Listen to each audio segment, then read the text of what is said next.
Good day to all of you. You are most welcome. And Swamiji Maharaj Ji is Shudhidananda Ji, the president of the Advaita Ashram, is already here. He's so kind to be with us. And he will today speak on very important topic. Today's topic is about uh, Advaita Vedanta once again. Today he will speak on Advaita Vedanta and Advaita Ashram. Swami Vivekananda, Advaita Vedanta and Advaita Ashram. I could request everybody to be muted because otherwise there can be noise. So please get muted, and let me give a brief how we started the genesis of our program. It is like this, that in the midst of COVID, in the midst of pandemic, we felt that we people need to get sustenance, and people need to get confidence and mental power to withstand stress and strain and to remain happy. So we started this lecture series, and how through spiritual perspective and with the help of Vedanta, one can remain happy and one can face tension and stresses and be happy.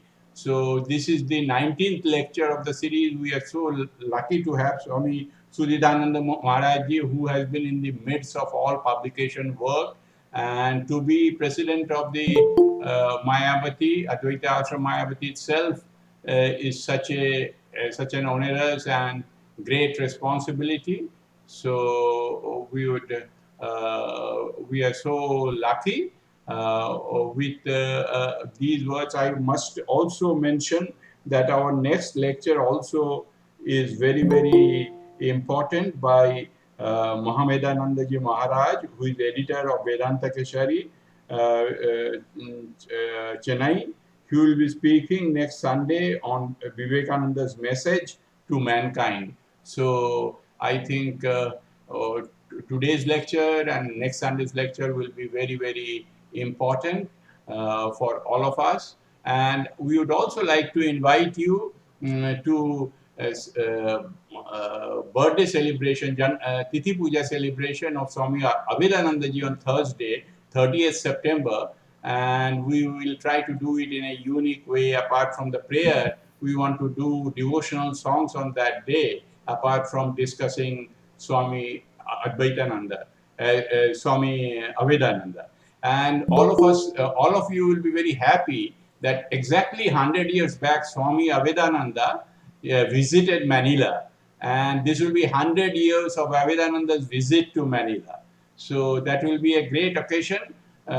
We just wanted to sensitize you on this. And now I would request our treasurer of the Vedanta Ramakrishna Vedanta Society of Philippines, Ms. Arlene, to speak a few words, followed by our Vice President, Rosanna. Arlene, please.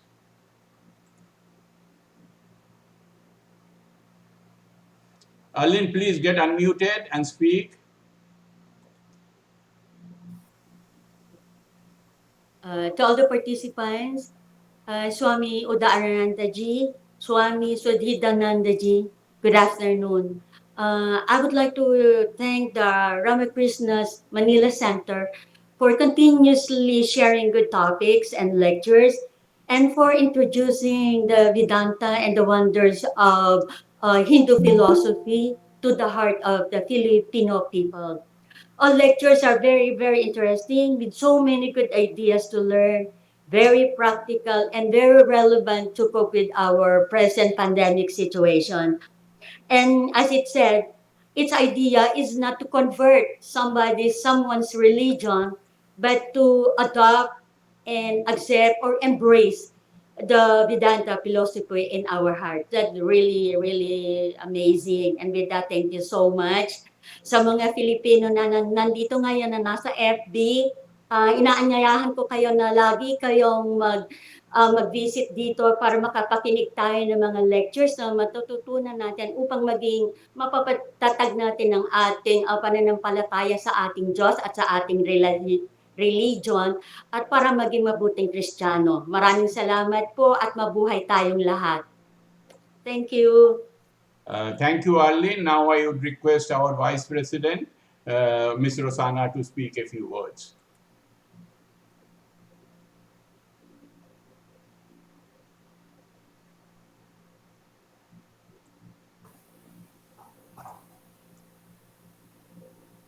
Please unmute yourself, Rosanna.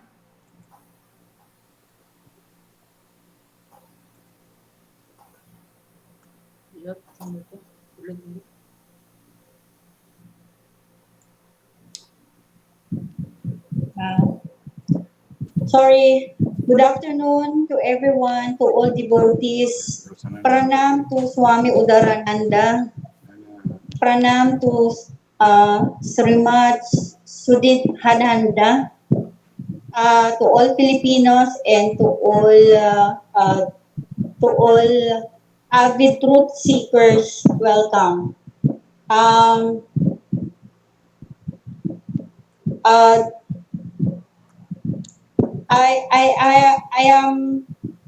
am very happy to be a part of this lecture series, and hoping that after hearing the lecture, we will be able to know who we are and appreciate who we are.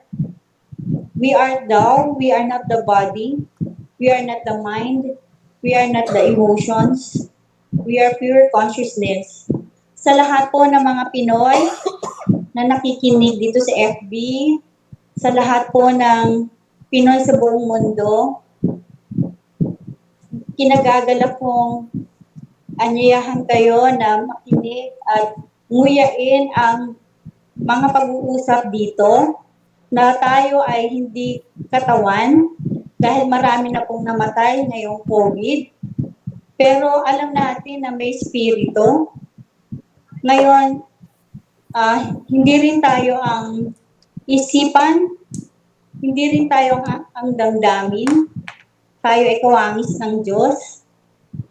Welcome, yun lang po. Thank you very much, Rosanna. Now we would request our Minister in charge, Swami Udaranandaji Maharaj, to kindly welcome Swamiji. I, on behalf of Ramakrishna Vedanta Society of Philippines, welcome you all and welcome Swami Shudhidananda Maharaj also. We are very grateful to you for kindly accepting our request to speak. We are very, very grateful. And in the very beginning, I thank you for the thing. What I wanted to say is, as you all know, that Swami Vivekananda is founder of the Ramakrishna Math and mission that we are all part of. But Advaita Ashrama, which Maharaj is the president, it is a very, very unique in nature, very, very unique. And Swami Vivekananda wanted it in a very different way. So I was also part of Advaita Ashrama for a very long time. So, and with Maharaj, I was also with Maharaj once upon a time, long time back. So staying in Advaita Ashrama and staying in Ramakrishna Math is totally a different experience. And I'm so happy that Maharaj has selected a very, very important and very good topic today. And I'm sure you will all learn so many things that you have seen our ritualistic virtue, things like that, what we are doing in Ramakrishna Mission Centers. But Advaita Ashrama is just different, just the opposite. And Swami Vivekananda is one of the centers established directly by Swami Vivekananda, is Advaita Ashrama. So very few centers he created himself. This is one of them. So I am sure with this few words, I will request Maharaj to please enlighten us more on the subject. Thank you very much, Maharaj. Thank you once again. Thank you.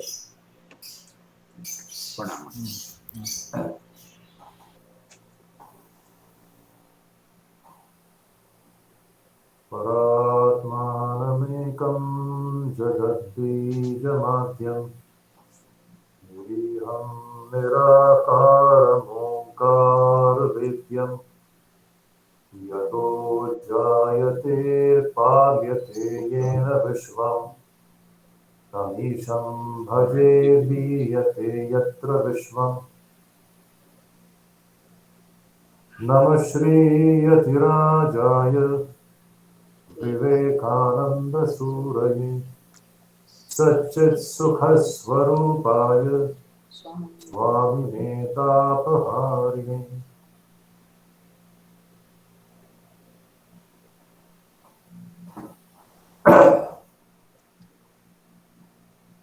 My namaskars to all the Filipino devotees and my pranams to revered Swami Udarananda ji for giving me this opportunity to share with you all a few ideas on this important subject of Advaita Ashram based on the ideology of Advaita Vedanta, and at the base of both these things we have the greatest teacher of Advaita Vedanta in the modern times, Swami Vivekananda. So before I get into this subject, I especially want to mention one thing which Swami Udarananda ji just referred to, that I was with Maharaj for some time in Advaita Ashram. In fact, I still remember that day when I was escorted from training center to Advaita Ashram by Udarananda ji. He had come to the training center to take me from training center to the Advaita Ashram. So in a way, I cannot forget that day.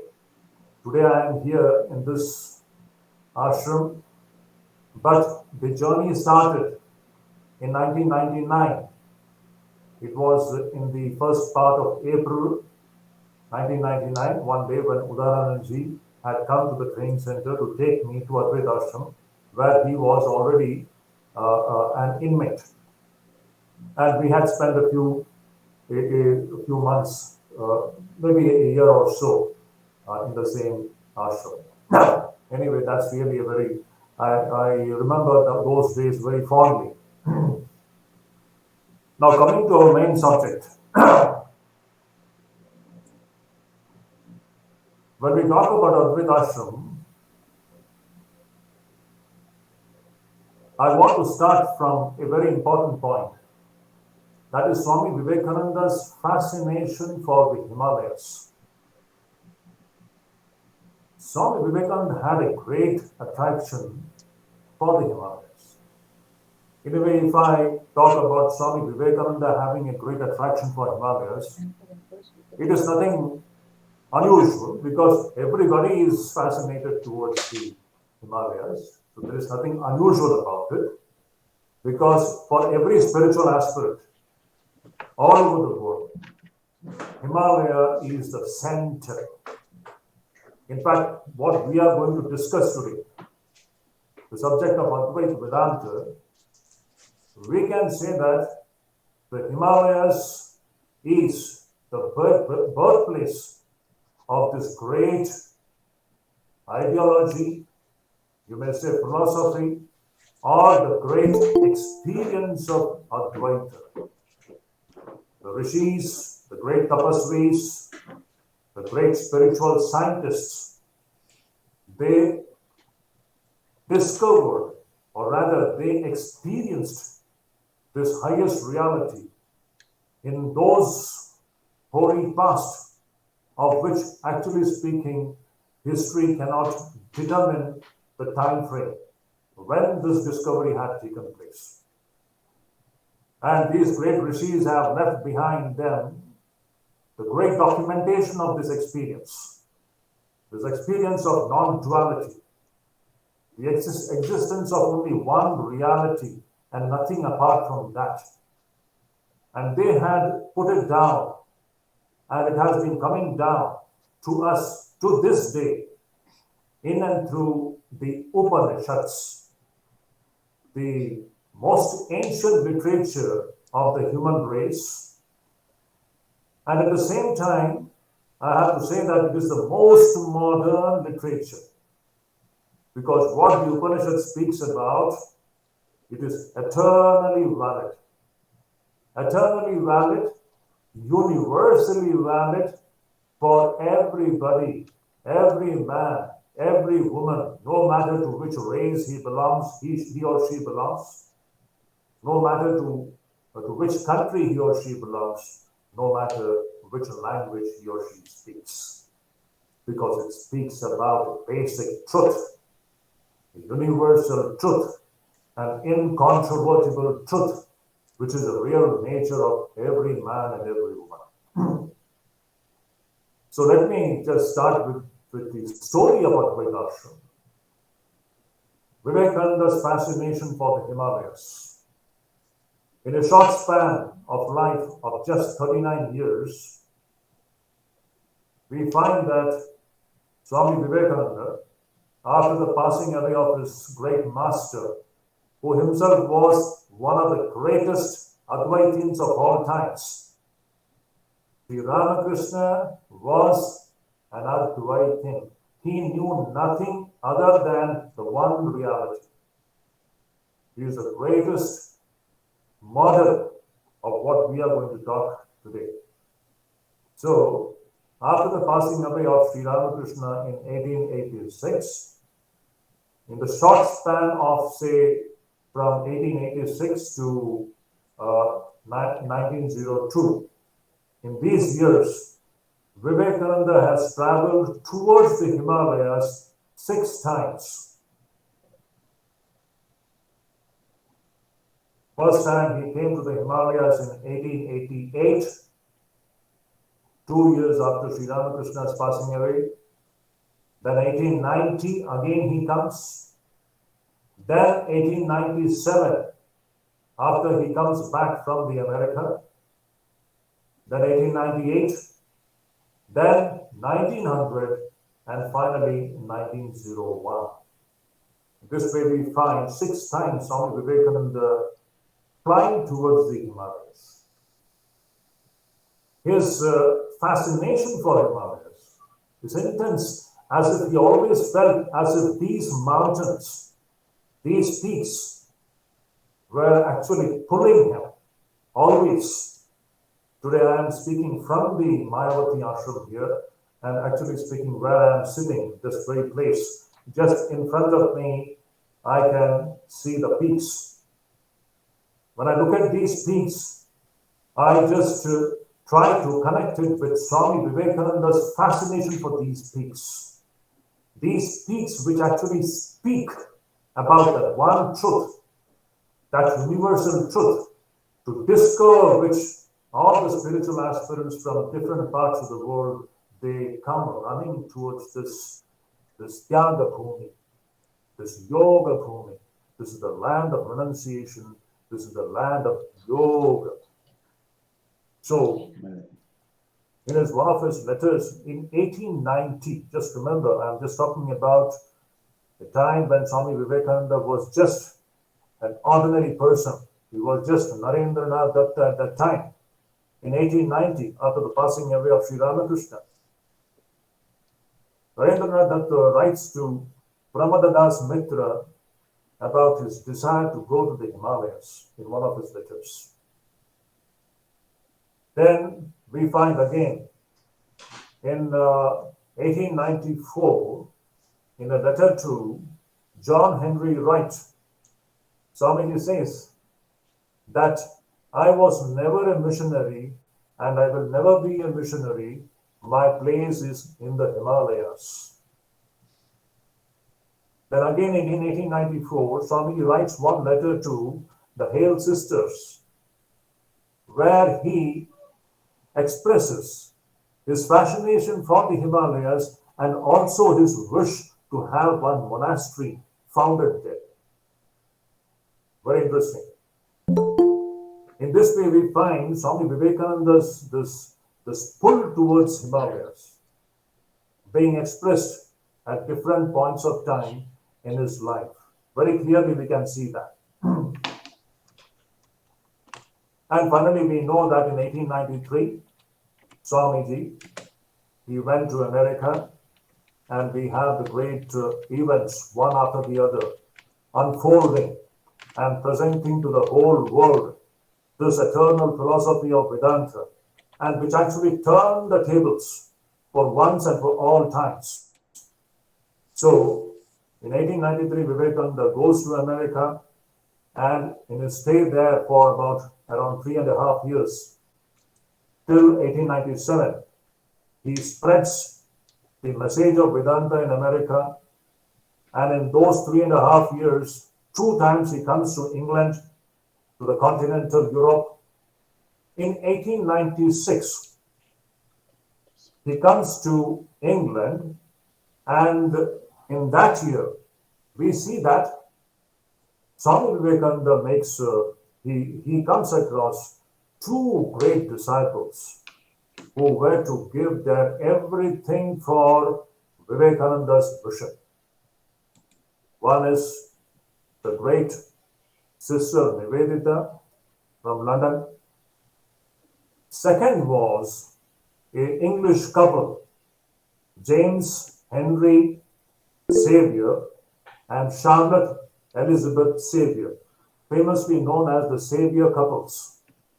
They became the disciples of Swami Vivekananda when they listened to Swamiji's mesmerizing talks on Jnana Yoga, keeping before them the secrets of this great Advaita ideology, and they become Swami Vivekananda's disciples. And just as we find in the Bible, where Jesus Christ says that you, if you want to attain that great, the kingdom of heaven, you just sell off everything that you have and follow me. Just in that spirit, we find these savior couples selling off everything of their own and then following Vivekananda to fulfill Vivekananda's mission and to help him in his work. So in that whirlwind of activity in the 1896, the saviors, they thought that Vivekananda needed rest, and for the sake of providing some rest and recreation to him, the savior couples, they planned a trip to Switzerland.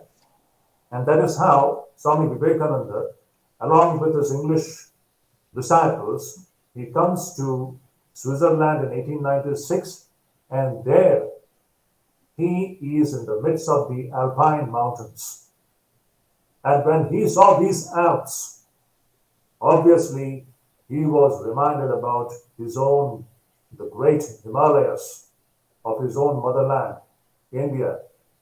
And it is said that he expressed there his wish to found one monastery in the Himalayas to the English disciples, that is the savior couples. And then we find in 1897, Vivekananda, along with his English disciples, he comes to India. We all know that famous story, from Colombo to Calcutta, and from Calcutta to Almora. It was a very long journey, a year-long trip, in which Vivekananda had delivered his famous lectures, which were life-transforming, which awakened his own motherland, and which was a great revival, which actually brought about a great revival and an awakening amongst his own countrymen. That's a totally different topic. We don't have to go into that subject. So Vivekananda, he comes back, he comes to Calcutta, and during those very times in 1898, Swamiji comes across a very unpleasant news. We all know that in 1896, Swami Vivekananda had inspired some of his disciples in Madras to start a magazine called Prabuddha Bharat. And this magazine was started from Madras at that time. And this magazine was going on. It was in its incipient stage. And it was just taking off. Just at that time, in 1898, the first editor of this magazine, he passed away untimely. And that came as a rude shock to Swami Vivekananda. And that also caused the discontinuance of this magazine for 1 month. At that time, Swami Vivekananda instructed the saviors that if you want to serve my cause, you do one thing. You revive this magazine, and you revive as the Indian plains are very hot. So this is not a suitable place for you to stay. So I wish that you go to the mountains, you go to Almora and revive this magazine from there. Almora is almost very close to the Himalayas.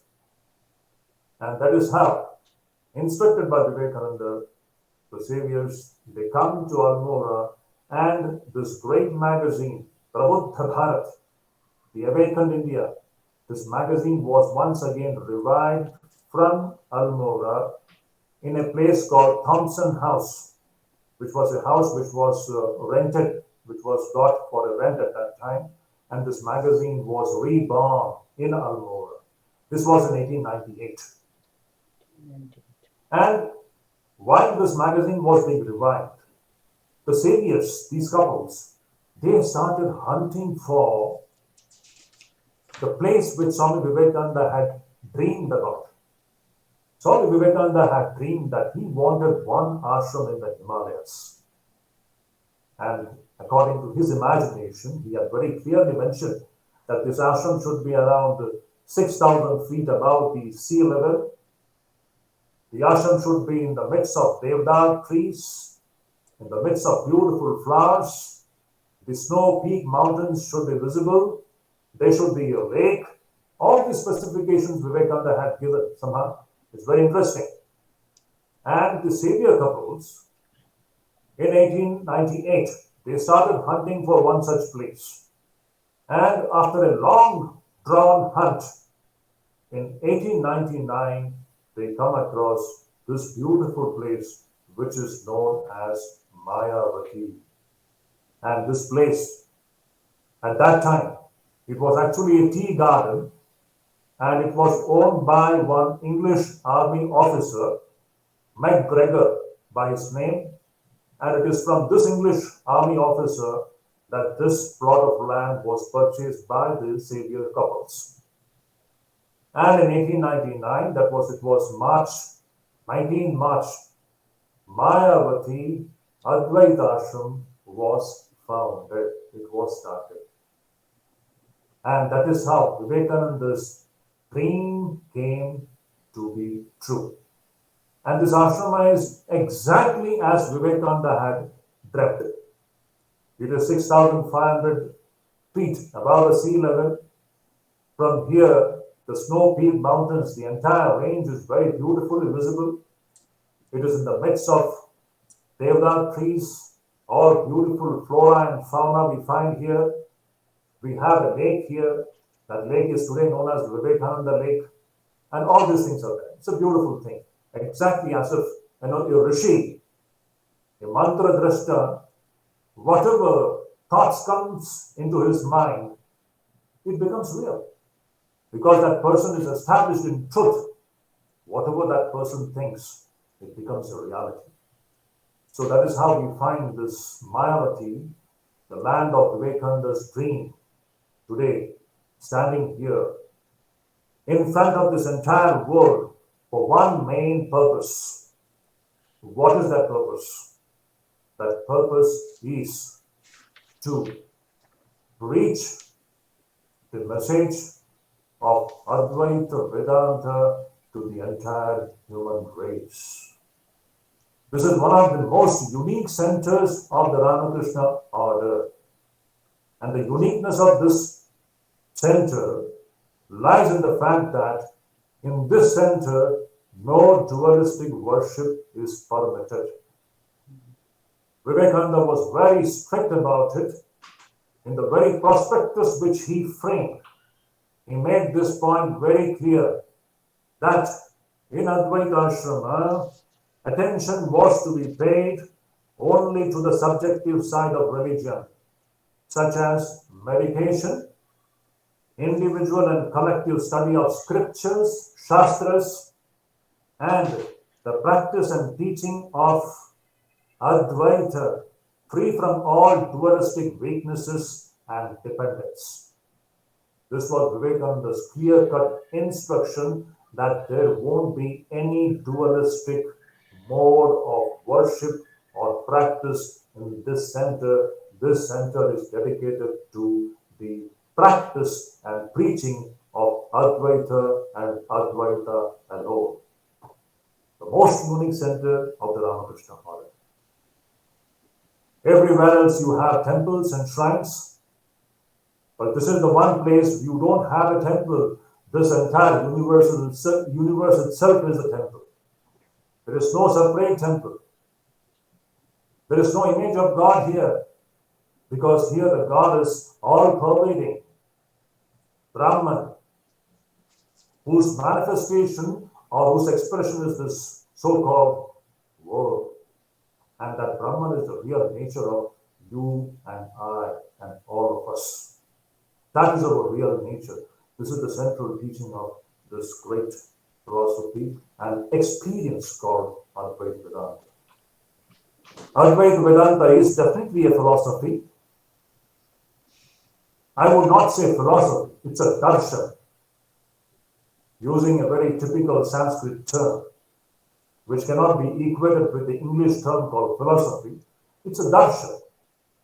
It's an experience. It is a pinnacle of human thought.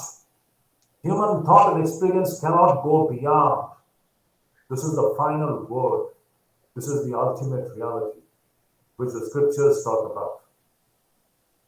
So what this Advaita Vedanta is, let us just spend some time in understanding this, because then we shall understand why this Advaita Ashrama has got this unique format of life and spiritual practice. A very unique format of life and spiritual practice, which is not there in any of the other centers of the Ramakrishna Order.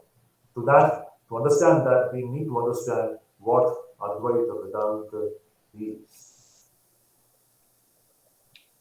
If you read Swami Vivekananda's prospectus, which he had himself written for this Advaita Ashrama, he writes very beautifully that all dependence is misery.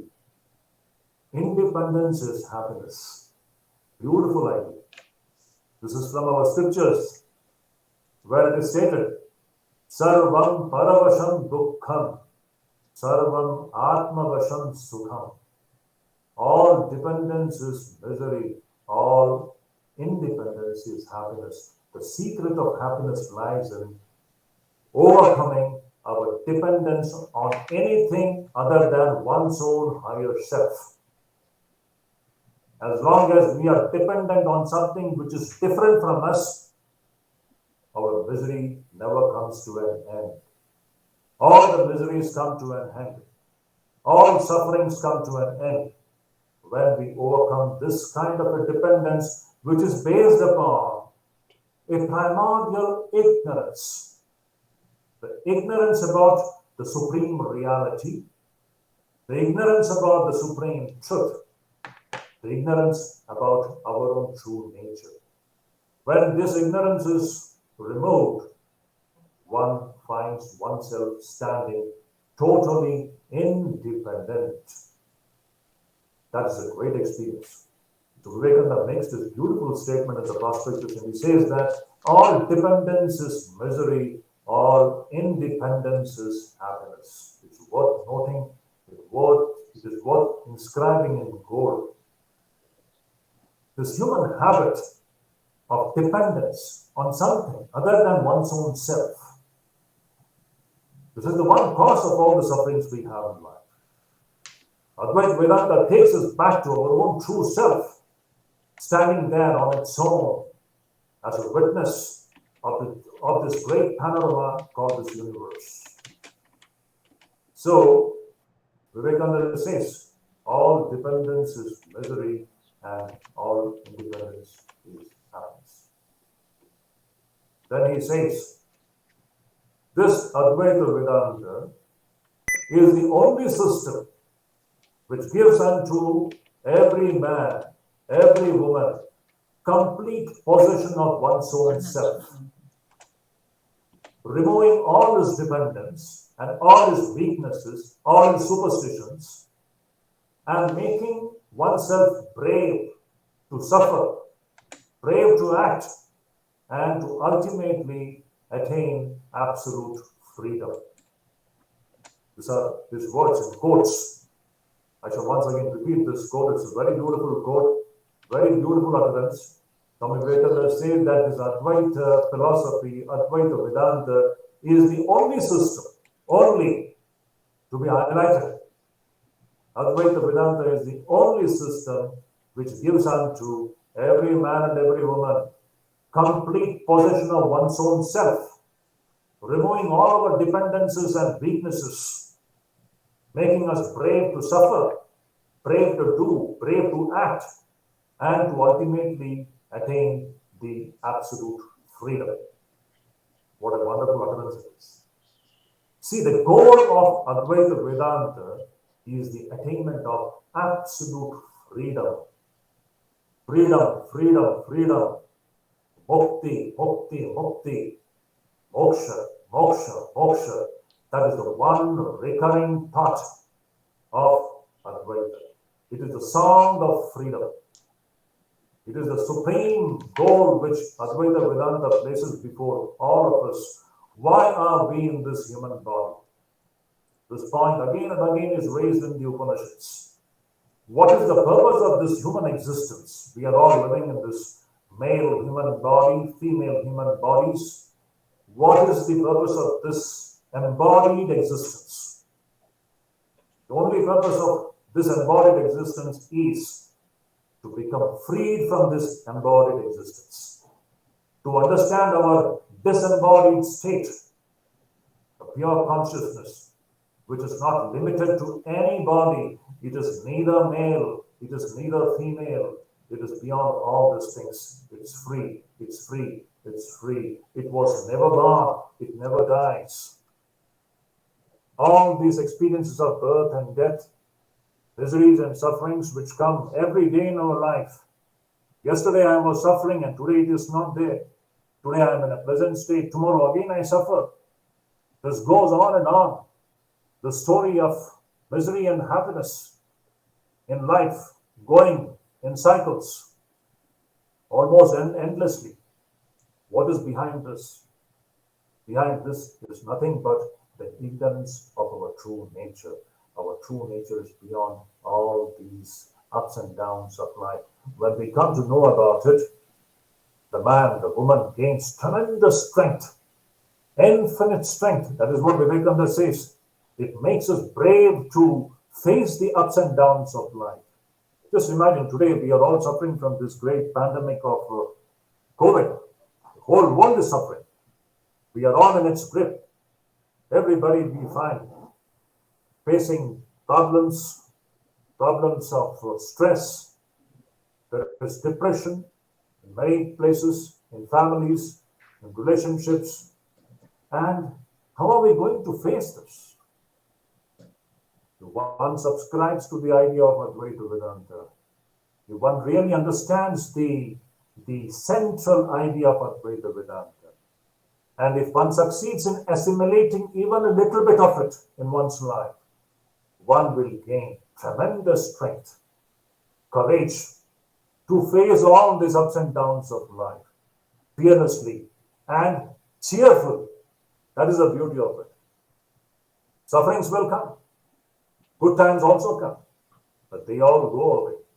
To remain steady, unmoved in the midst of all these ups and downs is a real challenge of the human existence.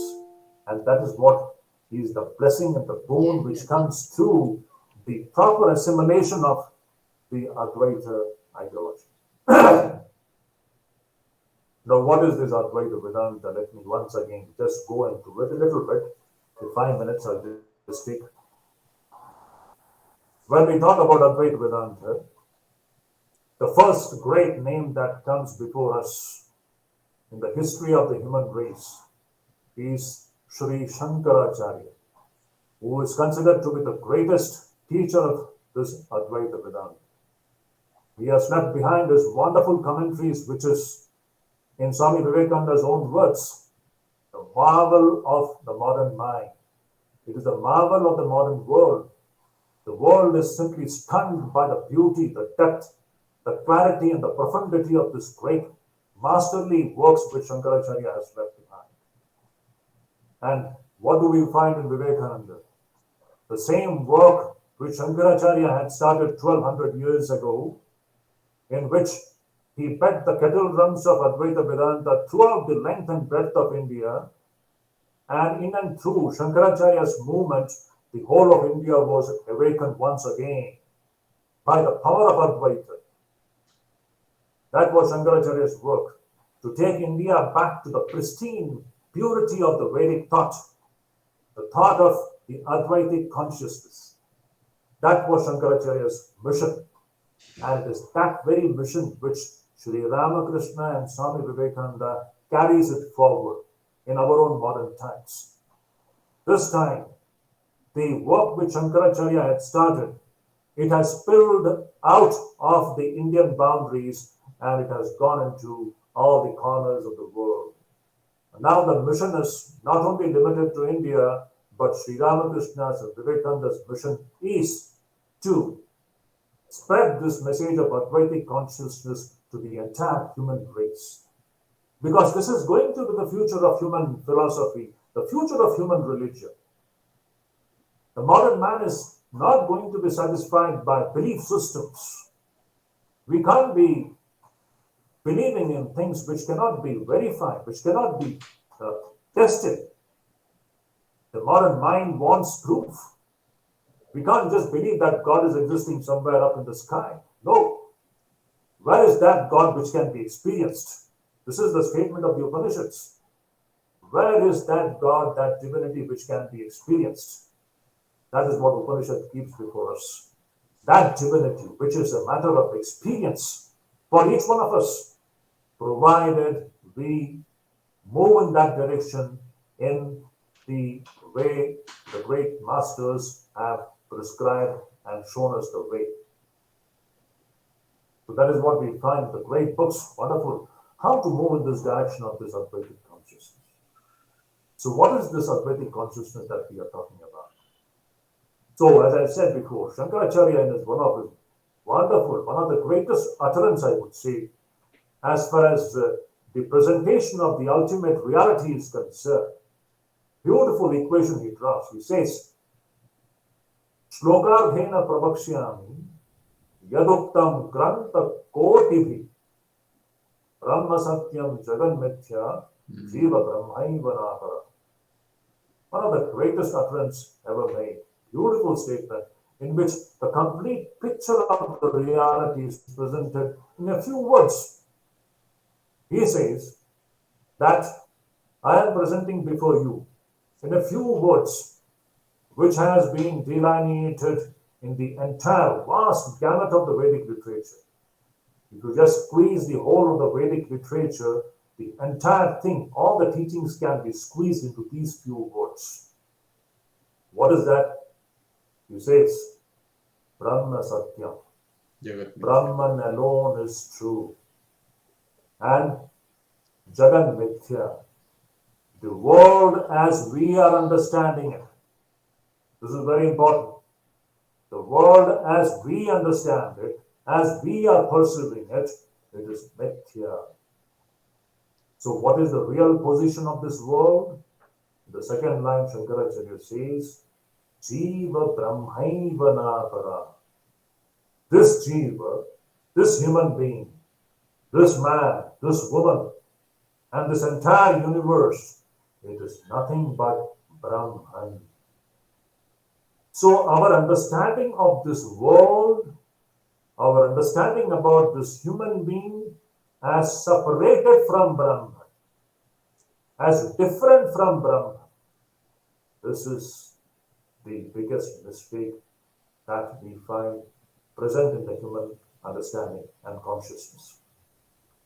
So Shankaracharya says, and the Upanishad speaks and says that the reality is that every man, every woman, every jiva, every living being, this entire world itself is nothing but Brahman. It is not different from Brahman. This non-differentiation from Brahman is the ultimate thing to be understood. Nothing is different from Brahman. Everything is Brahman itself. Brahmai Vedam Sarvam. Atmai Vedam Sarvam. All the Sarvam which we are experiencing in life, this is nothing but Brahman and Brahman alone. And what is this Brahman? It is pure consciousness. It is this pure consciousness which appears in the form of this world, and it appears as if it is separated from consciousness. That is why we see this world as material. This is the problem. We see this world as separated from consciousness, whereas the Upanishads tell us that this world, as we understand, is actually speaking, it is nothing but consciousness and consciousness, which is termed as Brahman, and that is also our true nature. There's nothing apart from that. There's nothing apart from that. So, coming down to Vivekananda. Now, Vivekananda wanted one center in the Ramakrishna order, which would be dedicated to the practice and the preaching of this alone, without the slightest association of dualistic ideas or the dualistic weaknesses. Everywhere else you can take the help of some external forms, you can take the help of a symbol, God in a certain form, divinity in a certain form, consciousness in a certain form, it's fine. As human beings, we all are not that evolved to straight away come and take up the practice of Advaita Vedanta. This is quite understandable. That's why we need different symbols. These are all different helping factors, with the help of which we slowly try to move towards the ultimate divinity. So there's nothing wrong with it. It's fine. But the goal is this Advaitic consciousness. That is the ultimate reality. Everything else is just on the way. So nothing is denied. In the Upanishad, nothing is denied. In Shankaracharya's philosophy, nothing is denied. Everything is taken. It is all comprehensive. In Vivekananda's Advaita Vedanta, nothing is denied. Everything is given its due place.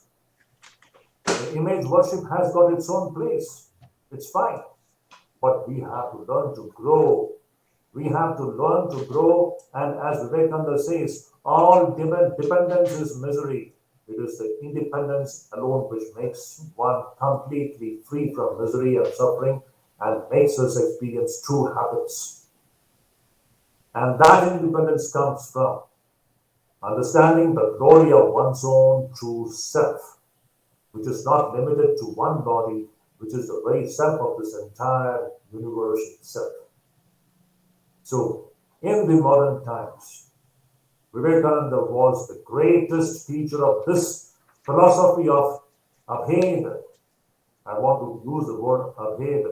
This is the Abheda Darshana, where there is no Bheda Darshana. Bheda Darshana means where we see the world separated from divinity, the world separated from Brahman, God separated from world. This duality of world and God, as if God is separated from us and we have to worship God separated from us in a certain form. That is lower ideology, but as the human soul evolves, we come to a point where we understand that all these things which we are seeing, the world which we are seeing, is nothing but that divinity which we are trying to worship. Now, there are a few very interesting incidents. related to this Advaita Ashram itself, the place where Vivekananda wanted Advaita and Advaita alone to be practiced. So in the initial stages, in the initial periods of this Advaita Ashrama's history, we find, as it usually happens, there is always a resistance to all these ideas. Human beings, they don't want to easily accept these things. So Vivekananda, when he had very clearly stipulated that in Advaita Ashrama, there won't be any dualistic mode of worship or lifestyle. Even after that, there were some monks who could not fully take it, and they started the dualistic mode of worship here in this ashrama. This was during that very time when Vivekananda had come here. In 1901, Vivekananda came to Mayavati. He stayed here for 15 days, and just here, just behind this room, is the room of Vivekananda where he had stayed for 15 days. It's a place of pilgrimage to him. And when Vivekananda was here for 15 days during that period, he suddenly one day he saw that some monk had already established a small shrine here, in which there was the photograph of Sri Ramakrishna, and all the worship was going on there, and he saw this, and Vivekananda was extremely displeased. Very slightly he was angry. And on that day, in the night, when he sat to speak with the monks there, he expressed in uncompromising terms his displeasure. Though he did not ask the monks to remove the shrine, but in a very uncompromising terms, he expressed his displeasure and his absolute non-conformity with what was going there in the name of this dualistic form of worship. So Vivekananda was very clear about what he wanted in Advaita Ashram. He didn't want this kind of a lifestyle here, as he had pointed out before. In Advaita Ashrama, he wanted all the monks and also the devotees to pay attention to the subjective side of spiritual life, to the inner side of the spiritual life, to the side of the pure consciousness. And he says, attention has to be paid to the subjective side of the spiritual life, in and through meditation and the study of Shastras, individually and collectively. The study of Shastras, he mentions very clearly. Shastras means the Upanishads, and to that you can add the commentary of the great Shankaracharya. Without the vichara, that has to be practiced. He had mentioned it very clearly. And there should not be the slightest presence of any dualistic mode of worship or any external dependence. This Vivekananda had made very clear. So later, we come across that very Swami who had installed that shrine of Sri Ramakrishna, and after having heard this warning from this greatest teacher of Advaita Vedanta of the modern times, what he did was, he thought that, let me ask about this issue to none other than Holy Mother Shri Sharada Devi. We all know Holy Mother Sharada Devi, the spiritual consort of Sri Ramakrishna, who is considered to be the ultimate authority in the Ramakrishna order. Sri Ramakrishna had already passed away. Sri Ma was there at that time, and he thought that if he puts forth this issue before Sri Ma, he was expecting that Ma would support him, because he wrote a wonderful letter saying that, you see, I had started one beautiful shrine here in which Sri Ramakrishna's photo was being worshipped, and Vivekananda says that this should not happen here in Advaita Ashrama. This should not be continued in Advaita Ashrama. This was the kind of letter he wrote to Sri Ma, and he was expecting support from Sri Ma. But interestingly, Sri Ma wrote back a beautiful letter, which is a letter which will be inscribed in our exhibition hall. We are now working upon an exhibition hall here in Advaita Ashram, and this letter of Shri Sri Ma is going to be framed there, and it will be there for all the visitors to see. For next time when you come to Advaita Ashram, you will see this exhibition hall where this letter of Shri Sri Ma will be there in frame, in a huge frame. So what did Shri Sri Ma say? Ma said, what Naren is doing and what he has said is the right thing. Then she writes, she says, Sri Ramakrishna was Advaita. And you are all the disciples of Sri Ramakrishna. And therefore, I say with all certitude that you are all Advaitavadins. You are all Advaitins.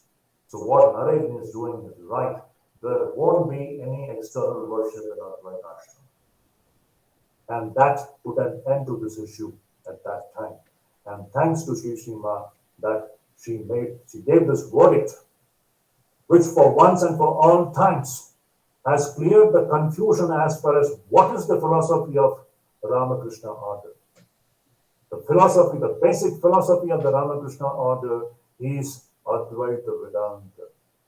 And Swami Vivekananda, throughout his life, in his Western life, when he went to the America, and wherever he gave his talk, all his Western talks, if you just study that, right from that famous Chicago 11 September talk, which I consider, which we all consider to be the turning point. It is the turning point talk which has completely turned the direction of human evolution in the modern times. It has given a new direction to the human race. 11 September 1893 speech. And all those talks, remember, are based upon the ideology of Advaita Vedanta. The ideology that there is nothing but Brahman. This is the ideology of the future. This is the future religion of the human race, the race which has been groomed in the midst of modern scientific principles. It is this Advaita Vedanta alone which will satisfy the modern scientific men and women of our times and also the future times. No more the belief systems can satisfy the human soul. No. Where is that reality which can be experienced? Now, here, not after death. Not after death going to some heaven here and there and something. We live in some kind of an anticipation. We sit on anticipating as if something is going to happen at some future point of time. Vedanta says, Advaita says, here, now. Here itself, this very moment, you are that consciousness. Only try to experience that. There are certain ways to experience it. It is verifiable. It can be experienced by anyone, anywhere, no matter to which religion that person belongs to, no matter to which country that person belongs to, no matter which language that person talks, whether he or she, just like our brothers and sisters of Philippines, whether the person is American, African, anywhere, whether it's a Hindu, it's a Muslim, it's a Christian, these all designations are just on the surface. The reality is that we are all that pure consciousness, which can be experienced if we adopt a certain mode of life, a certain way of life, and practice certain things. Provided these conditions are fulfilled, anybody, anywhere, at any point of time can experience this great reality. So this is the great teaching of Advaita Vedanta, which was preached by Swami Vivekananda in the modern times. And this is the future of the human race. I shall just conclude with one great utterance of Swami Vivekananda. In 1896, when Vivekananda was in England, that Vivekananda had made a great prediction. He had predicted that, you see, he said that in America I have just started my work. I have just raised one or two waves. We have to raise a tidal wave. The society has to be turned upside down. The world has to be given a new civilization. What a beautiful utterance, what a beautiful words. Vivekananda said that in America I have just started my work. I have just raised a few waves there. What we need is we have to raise a tidal wave. The society has to be turned upside down. The world has to be given a new civilization. Now, what is this new civilization going to be based upon? Is it going to be based upon narrow, dogmatic, fanatic belief systems? Can it satisfy the modern scientific human minds, men and women groomed in scientific principles? That modern civilization, that future civilization is going to be based upon the spiritual science of Advaita Vedanta, the most scientific, rational system which appeals to the human mind as well as to the human heart. It is deeply satisfying. Even rationally, it is so convincing that no one can deny it. No one can deny one's own existence. No one can deny one's own self. That is the central teaching of Advaita Vedanta. Anyway, when you talk about Advaita Vedanta, it can go on and on and on. So I conclude my talk here because it is going to be 4 o'clock here now. So, though there are many other points which can be taken up, many other interesting incidents also, but as my time is over, it's already 4. So I once again thank the organizers of this program, especially Swami Udaranandaji, for having accorded this invitation to me to talk on this very interesting subject of Advaita Vedanta. And especially I chose this subject mainly because I am sitting here in Mayavati, because I have to spend my years, half of the year in Kolkata and half of the year in Mayavati. So I came here just 2 months back, and presently some of our old buildings are being renovated here, restored here. This is just for the information of our dear devotees. So the restoration work, because of the corona pandemic, it was delayed for the last 1 year. It was suspended. Once again, the work has started, and we hope to finish the restoration work of the Prabuddha Bharat building, which is 114 years old building. That we hope to conclude that work by the end of, say, October. And we may then, we are hoping that next March we shall open this ashram for all the devotees, if the situation becomes normal. So I invite all my dear brothers and sisters, Filipinos, Indians, whoever they are, that you please come and visit Mayavati and see for yourself the ashram which Vivekananda had started and which has got a very unique mode of life and form of worship. So welcome to all of you, and thanks once again to the organizers.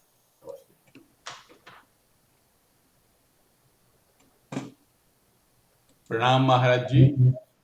What an enlightened and very, very inspiring lecture.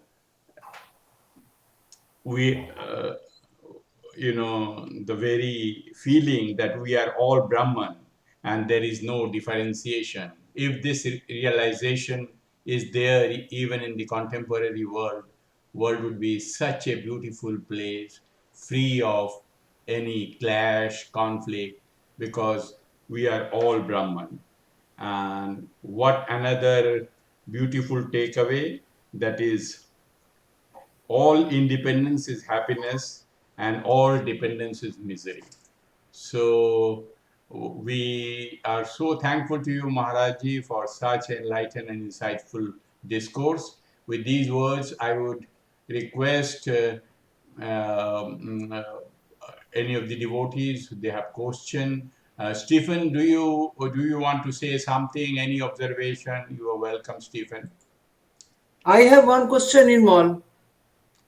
Okay, you Yes, go on, please then go ahead. Stephen can join you. You go on, Stephen can join you.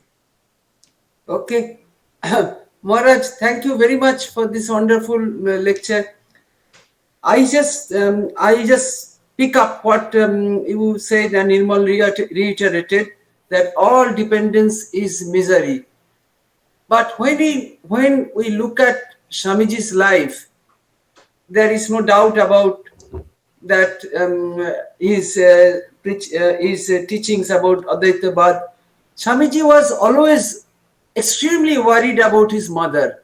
Swamiji cried when he came to know Balaram Bose passed away. So what sort of dependence is this? Can you just explain, Maharaj? Yes, it's a beautiful question. It's a wonderful question.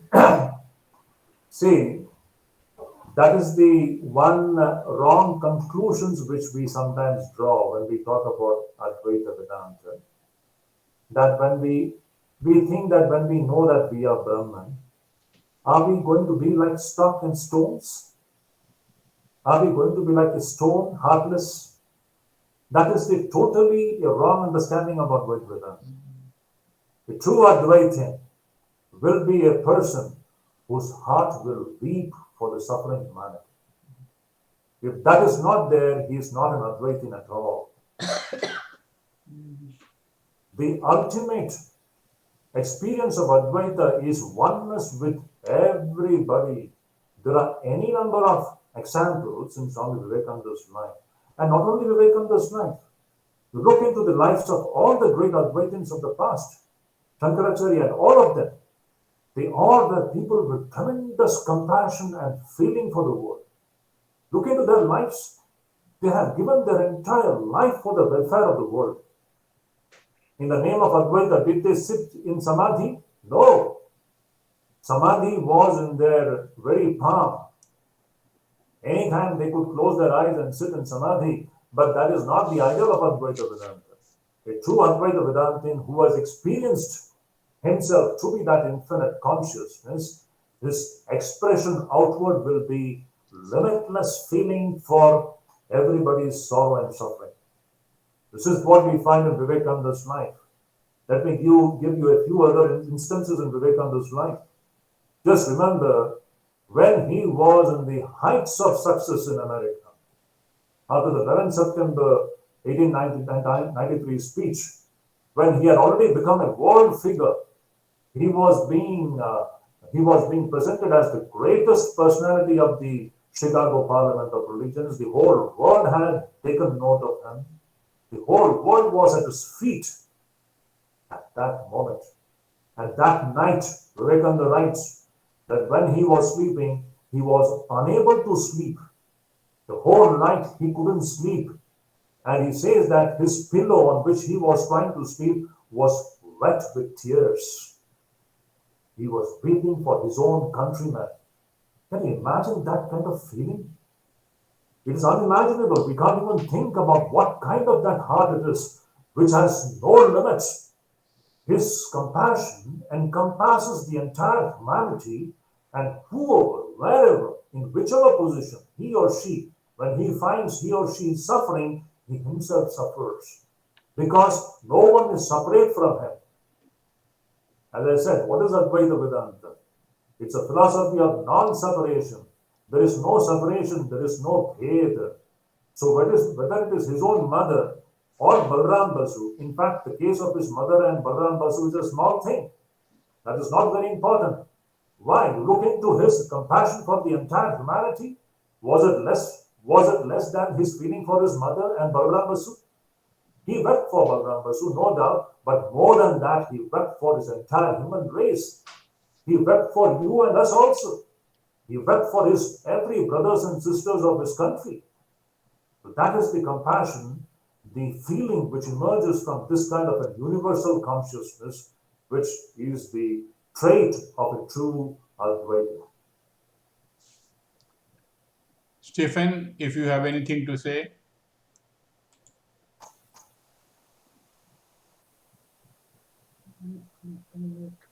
Please unmute yourself. Stephen, unmute yourself and speak. Hi, Swamiji. I'd like to ask about how much, because we are talking about compassion, is there such a thing as too much generosity or too much compassion?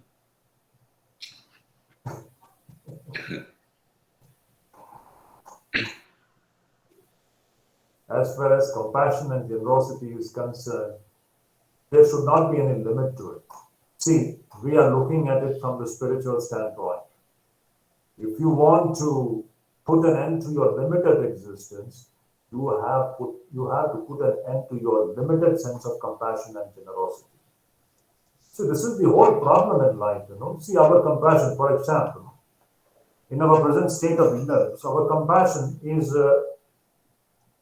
limited to a few people around us who are related to us, maybe through blood, family relationships, my husband, my wife, my children, at the most some more relatives. So we have a deep compassion and feeling for these people. So this is fun. Okay, this is very natural. There is nothing wrong in it. But this is the bounded state of human existence in which we are bound in a very small circle. Now, if we have to liberate ourselves from this limited form of existence, we have to unleash, we have to open our hearts, make it more and more expansive, and include more and more people, more and more of this human race in our embrace of compassion and generosity, or whatever you want to say. So when it assumes an infinite proportion, when no one is left out of your compassion, then you become liberated. And before you are liberated, there is no end to human suffering and misery. In our limited state of existence, when we have feelings for only a few people in and through our relationships, it looks good, but we are bound. And in the bound state of human existence, we suffer, we suffer, we suffer. There is no end to that suffering. I just remember one very important statement which often was made by Swami Ranganathanandaji Maharaj, most revered Swami Ranganathanandaji Maharaj, who was the 13th president of the Ramakrishna order. You all must be knowing, and he was one of the very great monks of our order who had done exemplary work. You all know his life. So he would often say, very beautifully he would say, these people who have a limited sense of compassion or who live in a very limited way of life, how do they pray to God? He would very, in a jocular way, in a very sarcastic and a very funny way, he would say, how they would pray to God. Oh God, save me and my wife, my son and his wife, we four and no more. Oh God, save me and my wife, my son and his wife, we four and no more. So even the prayer to the God, how we pray to the God, the whole attention is focused into a very small area of life. Whereas, as far as life and existence is concerned, it is infinite. As long as we don't evolve, as long as our heart doesn't open up and embrace the entire existence itself, that is what is Advaita, then we understand the glory of the Sept. Then we understand what is true freedom. The freedom which we are talking about, the mukti, moksha, that can be experienced then in this life itself, not after death. That's why the challenge is to have this experience when we are alive, to make our hearts evolve, grow from that small, narrow grooves and encompass the entire human race and existence in one warm embrace of love and compassion.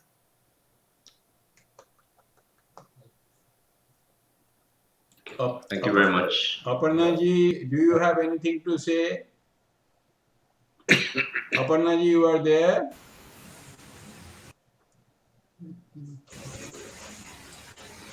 Unmute yourself and speak, Aparnaji. Maharajji started his career from Pune. You are also from Pune. Thank you, Nirmalji. But I'm in Mexico, so I joined little late. So maybe again I will listen the lecture, full lecture. I listen half lecture, not full. But okay, Pranam Maharajji. Next time, Nirmal, Okay. Nirmalji, I will ask question. Not now. Thank you. Thank you very much. Okay. Dr. Manas Bhattacharya, you have anything to ask? Nirmalji, Thanks, Nirmal. And Pranam Swamiji. I'm Manoj Bhattacharya right now from Kolkata, but I stay in Delhi. Swamiji, we just heard that we are all Brahman in a way. I mean, we are all unified in oneness, the whole oneness of Brahman. But again, we have heard that Brahman is Nishkriya, that is passive. So it becomes very difficult for us to understand that while we are Brahman, at the same time, how is it that we are completely passive? Or if we are active, is it a kind of a wrong perception that we are active? We are actually Nishkriya. So there is some lack of clarity of understanding in mind, if you kindly just enlighten us. See, it is this question of passivity and activity. Okay? So, Sri Ramakrishna very beautifully puts, this Brahman, when it is not creating, it is completely quiet and passive. When the creation starts, it appears as if it is becoming active. But actually, it is not active. In its true nature, it is completely Nishkriya. This activity which we are seeing, it is owing to Brahman's own another aspect, which is inseparable from it, or rather, I would not say. So we have to go into the little bit of philosophy of this issue. Here comes the understanding of what Shakti is, what this Maya Shakti is. This Maya Shakti is very strange. The human mind and the human rationality cannot understand it. Truly speaking, it cannot be understood. But when we have a deeper experience of this reality in our hearts, then alone it becomes clear. So what this Maya Shakti is not something to be encapsulated in the framework of human reasoning and logic. This point first, I want to make it very clear. But the fact is that it is this Maya Shakti which makes this Brahman appearing to be active. The Brahman which is actually eternally, it is Sat, Chit, Ananda, Brahman, one without the second, in which there is no any movement or anything, nothing is there. It's bliss, it's existence itself. It is just like, for example, if I just take an example, there is a cinema screen is there. Is it not? The cinema screen doesn't move, but it is on this cinema screen that we find all the images moving. Is it not? So when we watch a cinema, especially I'm talking about the movie screen. Today the technology has changed. If you just go back to the earlier movie screen in cinema theaters, you have the screen there. The screen doesn't move. On the screen is projected images, which appears to be moving. Is the screen moving? And yet there is a wonderful, a great panorama of activity appearing on the screen, which is actually speaking immovable. Now, this is just an illustration. Now, what is it illustrating?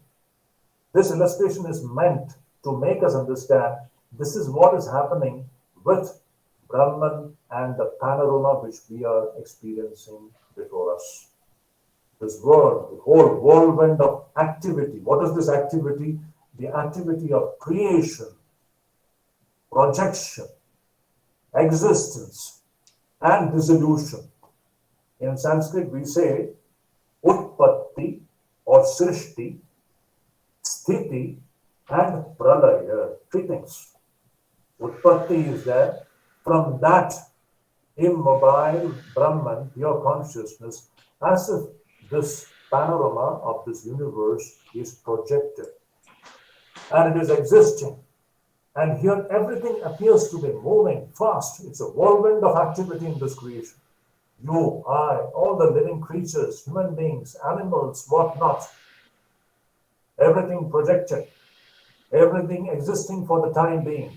and again everything dissolving back into that Brahman. Just like on the movie screen, the images are being projected and the movie is over, again everything is gone, the screen alone remains. Now what makes this projection possible? This activity possible? It is Brahman's own Shakti. It is a strange, mysterious power. It is a very strange, mysterious power which cannot be encapsulated, as I said. Human logic will fail. Human logic itself is the creation of this Maya Shakti. Human reasoning itself is the creation of this Maya Shakti, so that reasoning won't be able to understand what the Shakti is. But it is a matter of experience. So it is this Shakti which is mysterious. We cannot say that it is one with Brahman. We cannot say that it is separated from Brahman. I am not going into the details because it will take into the very intricacies of Advaita Vedanta. We cannot say that it is separate from Brahman. Nor can we say that it is one with Brahman. Yet it is existing, a mysterious Shakti, Maha Adbhuta Shakti, which is symbolized in the form of Bhavatarani, Kali, Durga, and all these beautiful forms. It is this Shakti which makes this activity possible, where actually speaking, nothing is happening. That is the paradox of existence. Where nothing is happening, the whirlwind of activity appears to be happening. That is the play of this Maya Shakti. So it is a very intricate thing, something which we need to understand, not understand, try to feel it, try to experience it in the deeper moments and depths of human meditation and sadhana. It cannot be understood by mere human logic and reasoning. So it's a combination of activity and passivity, which is a paradox of life and existence, where Brahman, without even moving, it makes everything appear to be moving. Brahman which never moves, which makes everything appear to be moving. That is the paradox of existence and experience. Thank you, Swamiji. But in that case, when we are worshipping Goddess Kali, are we worshipping some kind of an illusion? No, that's what I'm saying. No, it's not. That is there. That Kali will unveil, that Kali will reveal the true nature of Brahman. That is why it is Shakti. That's why we have to pray to Kali to bless us with the understanding of Advaita. That's why our scriptures also say, it is Ishvara Anugrahad Eva Pumsam Advaita Vasana. Even our conviction in Advaita comes out of the Ishvara Kripa. What is this Ishvara or this Kali that we are referring to? It is that Shakti which makes us eligible even to understand what Advaita is. It is by that grace and Anugraha it becomes possible. Ishvara Anugraha Deva Pumsam Advaita Vasana. So it is a very mysterious thing. So do not say that the worship of Kali is a worship of some illusion. No. That is the doorway to move towards the ultimate understanding of Advaita. Thank you, Swamiji. Thank you very much. Thank you, Maharajji. Mr. Mohan, T.R. Mohan, would you like to say something?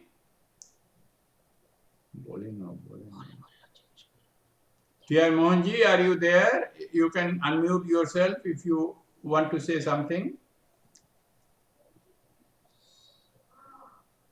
Krishna Kumarji, you want to, I think we have got time for one or two questions. So Krishna Kumarji, if you want to speak something. No, thank you, Nirmal. I think personally grateful to Maharaj for his magnificent exposition.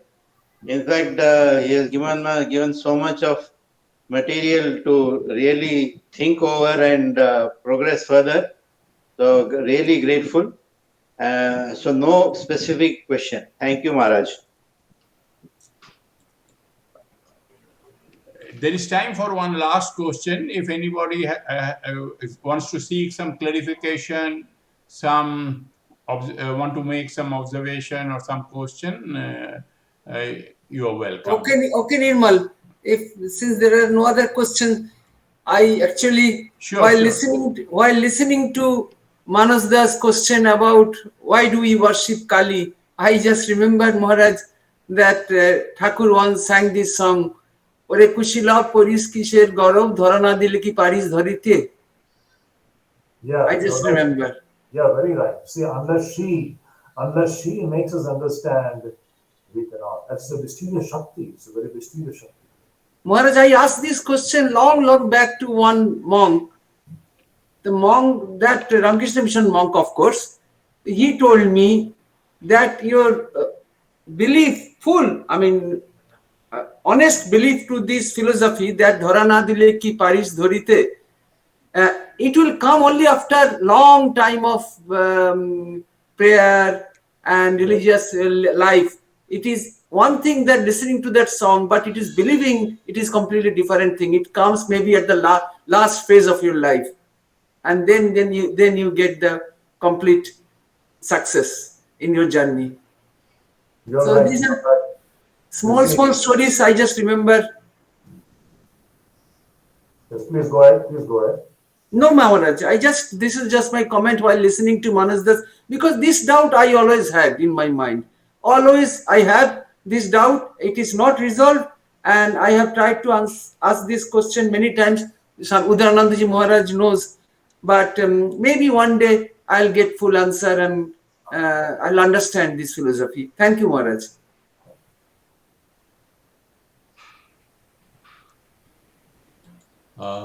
Maharaji, thank you so much for your such enlightened talk.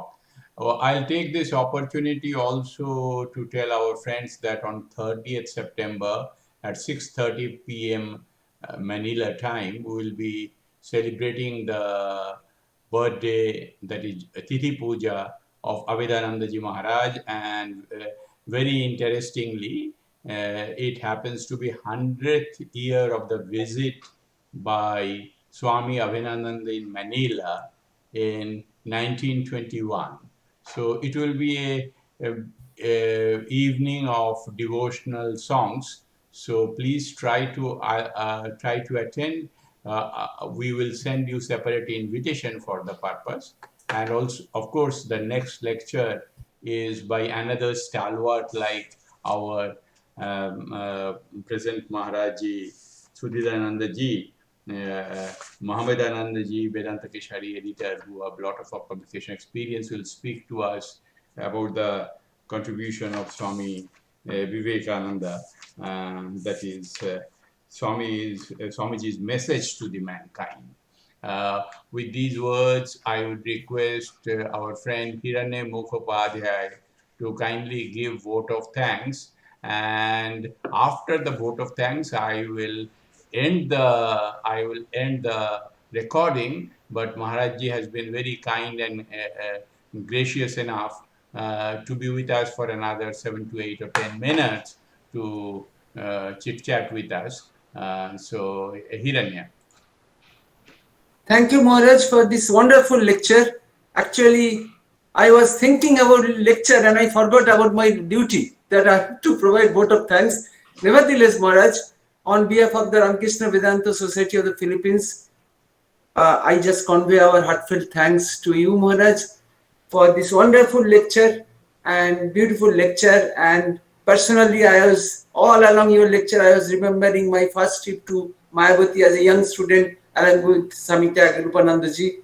So after this lecture is over, if possible, Maharaj, if possible, since there is daylight, if you can turn your camera and we could see the beautiful snowy peaks.